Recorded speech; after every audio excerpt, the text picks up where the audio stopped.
یزید پلید کے بڑے بڑے سیاہ کارناموں میں سے ایک سیاہ کارنامہ یہ بھی ہے کہ اس نے سیدنا امام حسین رضی اللہ تعالیٰ عنہ کی شہادت کے بعد اور مدینہ پاک کی بے حرمتی، قتل و غارت گری کرنے کے بعد اب یہ مکہ مکرمہ کی طرف چل پڑے۔ اب یہ راستے میں ہی تھے کہ مسلم بن عقبہ کو موت آ گئی، لیکن ان ظالموں نے اس کے مرنے کے بعد بھی یہ لشکر کو روکا نہیں، بلکہ یزید کے حکم کے مطابق حسین بن نمیر کو اس لشکر کا سپہ سالار بنا دیا گیا۔ اس نے جنگ کرنے کے لیے لشکر لے کر مکہ مکرمہ آ گیا۔ یزید کی طرف سے حسین بن نمیر سے کہا گیا کہ کچھ بھی ہو جائے قریش کی دھوکہ بازیوں سے بچ کر رہنا اور ان کے ساتھ صرف تیروں اور گھوڑوں سے مقابلہ کرنا، یعنی سلوح میں نہ پڑ جانا۔ یعنی دوسرے لفظوں میں ان کو کام ہی یہ دیا گیا تھا کہ لڑائی کرنی ہے، مارنا ہے، سلوح کی بات نہیں کرنی ہے۔ ان ظالموں کو مکے پہ حملہ ہی کرنا تھا۔ چنانچہ مکہ مکرمہ پہنچ کر حضرت سیدنا عبداللہ ابن زبیر رضی اللہ تعالیٰ عنہ نے اس کے ساتھ بھرپور جنگ کی۔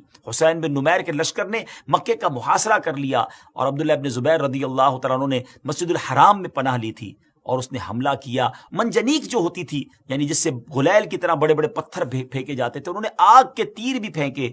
خانہ کعبہ کے پردے اور چھت میں آگ لگ گئی۔ مکے کا محاصرہ اور حضرت عبداللہ ابن زبیر رضی اللہ تعالیٰ عنہ ان کے ساتھیوں سے جنگ جاری تھی کہ یزید کے مرنے کی خبر شامیوں تک پہنچی۔ وہ متفرق ہو گئے، وہ گھبرا گئے۔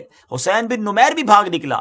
یزید کی موت کے بعد مروان بن حکم نے لوگوں کو اپنے ہاتھ پر بیعت کرنے کا کہا۔ جب مروان بھی مارا گیا تو عبد الملک بن مروان نے اپنے ہاتھ پر بیعت کرنے کا اعلان کیا اور حجاج کو ایک لشکر کا امیر بنا کر پھر مکہ مکرمہ روانہ کیا۔ ان ظالموں کو چین نہیں آتا تھا، وہ پھر مکے پر انہوں نے بھیجا۔ حجاج مکہ مکرمہ پہنچا اور جبل ابو قبیس پر چڑھ کر اس نے پھر منجنیق جو ہے وہ نصب کی اور مسجد الحرام میں حضرت عبداللہ ابن زبیر اور آپ کے ساتھیوں پر پتھر برسائے۔ آپ کو شہید کر دیا گیا۔ آپ شہادت کے متمنی بھی تھے۔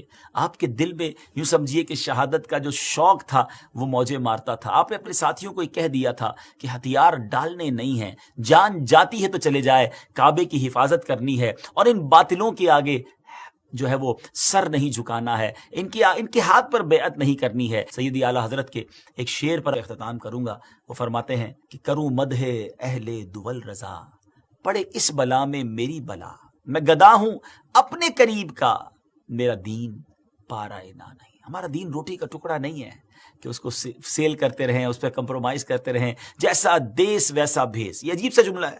نہیں جناب، جیسا بھی دیس مصطفیٰ والا بھیس، سنتوں والا بھیس، یہاں عاشق رسول والا بھیس۔